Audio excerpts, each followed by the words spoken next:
Iran থেকে ফেরার পথেই লাতিন আমেরিকার দেশ কিউবাকে দখলে নেয়ার প্রস্তুতি নিচ্ছে আমেরিকা। ইরান যুদ্ধের উত্তাপ শেষ না হতেই এমনই বিস্ফোরক হুঁশিয়ারি দিয়েছেন মার্কিন প্রেসিডেন্ট ডোনাল্ড ট্রাম্প। বিমানবাহী রণতরী, নিষেধাজ্ঞা আর সরাসরি সামরিক শক্তির প্রদর্শন সব মিলিয়ে কিউবার আকাশে নতুন যুদ্ধের ছায়া। কিন্তু এবারের পরিস্থিতি আগের মতো সহজ নয় বলে মনে করছেন বিশ্লেষকরা। লাতিন আমেরিকার এই দ্বীপরাষ্ট্রে হাত বাড়ালে ওয়াশিংটনকে পড়তে হতে পারে বড় রাজনৈতিক ও সামরিক ঝুঁকির মুখে। প্রশ্ন উঠেছে, ট্রাম্প কি সত্যি নতুন ফ্রন্ট খুলছেন, নাকি নিজের কূটনৈতিক চাপ কমাতে আবারও ছুটছেন আগুনে ঘেরা বার্তা?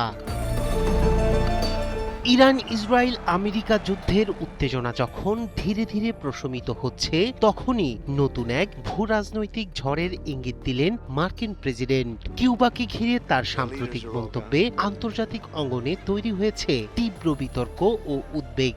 আমেরিকার ফ্লোরিডায় আয়োজিত এক অনুষ্ঠানে ট্রাম্প দাবি করেন, ইরান থেকে ফেরার পথে কিউবার উপকূলে মোতায়েন করা হবে একটি বিশাল বিমানবাহী রণতরী। তিনি আরও ইঙ্গিত দেন, কিউবার বর্তমান পরিস্থিতি যুক্তরাষ্ট্রের জন্য হুমকি স্বরূপ এবং প্রয়োজন হলে সামরিক শক্তির মাধ্যমেই দেশটিকে নিয়ন্ত্রণে আনা হবে বলেও হুঁশিয়ারি দেন তিনি। প্রতিবেদনে উল্লেখ করা হয়েছে, ট্রাম্প বিশেষভাবে বিশ্বের অন্যতম বৃহৎ রণতরী ইউএসএস আব্রাহাম লিঙ্কনের কথা বলেন। তার বক্তব্য অনুযায়ী জাহাজটি কিউবার খুব কাছাকাছি মাত্র কয়েক গজ দূরে অবস্থান করবে, যা সরাসরি চাপ প্রয়োগের কৌশল হিসেবে দেখা হচ্ছে। ট্রাম্প বলেন, এমন উপস্থিতি দেখেই আত্মসমর্পণের পথে যাবে কিউবা।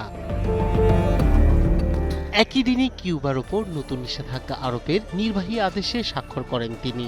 যুক্তরাষ্ট্রের দাবি, কিউবা তাদের জাতীয় নিরাপত্তা ও পররাষ্ট্রনীতির জন্য হুমকি তৈরি করছে। এই কারণেই এই কঠোর পদক্ষেপ। তবে বিশ্লেষকরা বলছেন, এই হুঁশিয়ারি বাস্তব সামরিক পরিকল্পনা নাকি রাজনৈতিক বক্তব্য, তা নিয়ে প্রশ্ন রয়েছে। অনেকের মতে এটি অভ্যন্তরীণ রাজনৈতিক সমর্থন জোরদারের কৌশলও হতে পারে। কিন্তু একই সঙ্গে এমন মন্তব্য আন্তর্জাতিক আইন ও কূটনৈতিক নিয়মের সঙ্গে সাংঘর্ষিক বলেও মনে করছেন অনেকে। এর আগে ভেনেজুয়েলার প্রেসিডেন্ট নিকোলাস মাদুরোকে অপহরণ সহ আমেরিকার একাধিক বিতর্কিত পদক্ষেপ আন্তর্জাতিক সমালোচনা ডেকে এনেছিল।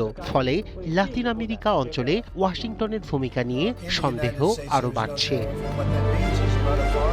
বিশ্লেষকদের মতে, ইরান যুদ্ধের ধাক্কা এখনও বৈশ্বিক অর্থনীতিতে রয়ে গেছে। এর মধ্যে কিউবা নিয়ে নতুন সামরিক উত্তেজনার ইঙ্গিত বিশ্ব নিরাপত্তাকে আরও জটিল করে তুলতে পারে। একাধিক ফ্রন্টে যুক্তরাষ্ট্রের জড়ানোর সম্ভাবনা শুধু কূটনৈতিক নয়, অর্থনৈতিক ও সামরিক চাপ বাড়াতে পারে। সব মিলিয়ে প্রশ্ন এখন একটাই, ট্রাম্পের এই ঘোষণা কি কেবল রাজনৈতিক হুঁশিয়ারি, নাকি সত্যি নতুন একটি সামরিক সংঘাতের দিকে এগোচ্ছে যুক্তরাষ্ট্র? এখন সেই উত্তর খুঁজছে বিশ্ব রাজনীতি।